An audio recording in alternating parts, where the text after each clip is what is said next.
Welcome everybody to How Fast Will It Go, and today we're dealing with the 2017 Alfa Romeo Giulia Quadrifoglio. Now this has 1040 horsepower, 818 pounds-feet of torque from a 3.2 litre twin turbocharged V6 engine.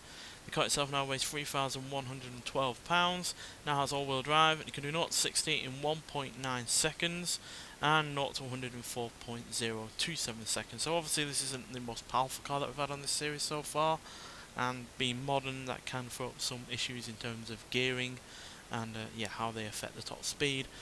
But it's highly doubt it's going to be anywhere near the bottom of the leaderboard that we've had so far. But it is going to be interesting to see what it can do against the 1965 Alfa Romeo Giulia TZ2, which managed 252 miles an hour.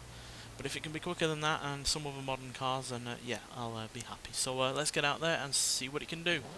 Fortunately, it has started raining a little bit, but should be okay with the all-wheel drive system and the other handling upgrades I've given it. Now the engine in this is the standard engine, obviously upgraded, but it's a standard engine nonetheless. It's a cracking engine, upgraded or otherwise. So that's 225, 235, 240. 45, 250, 251. So we're just a mile an hour off the top speed of that classic Alfa Romeo mentioned earlier. But it does seem to have very little in the way of go after about 230 for some reason. It does still weigh a fair old bit, and it's hardly a small car, but I imagine it's the power overall which is kind of limiting it. Plus it's obviously not the torquiest of engines.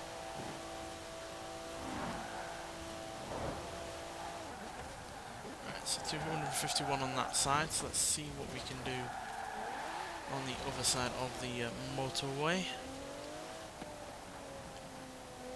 Oh, we were fairly consistent with the Toyota in the previous episode on both sides of the motorway. We got more than 270 miles an hour, so let's see if we can have the same kind of consistency with this. Obviously we know we're near going to be as quick as that Toyota.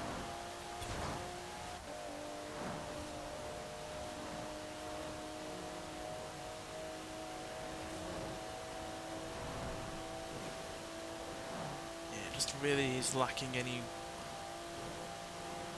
genuine pace once we are getting up to the upper reaches of its limits. Just doesn't seem to want to go any quicker or that easily, to be honest.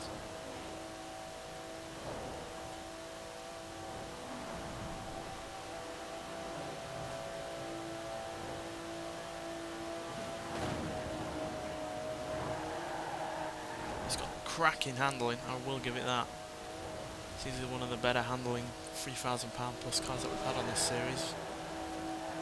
But yeah, it's not got the power or the speed to really make the most of that handling, because we've had plenty of cars that have been quicker than this that are awful in terms of handling, but very few that are actually genuinely quick and great in terms of handling. So yeah, unfortunately 251 is all we've got today, which is quicker than a Mitsubishi GTO, an Aston Martin Vantage, a Maserati 300S, matches a Saloon S5S Raptor, Ford Mustang RTR and a Bentley Turbo R, but it's also slightly slower than the Porsche 550A Spider, the Alfa Romeo I talked about earlier, a Nissan Fairlady Z version S, a Plymouth Atomic Pump Bubble Top, a Formula Drift Dodge Viper SRT10, a Ferrari GTC4 Lusso, a Polo Intensa Emozione, and a Spagna GTA Spano. So yeah, a little bit disappointed considering that it does have a really good engine and plenty of power, but clearly not quite enough to make most of its handling, as well as the limited amount of space that we have to get up to a top speed that this car could do.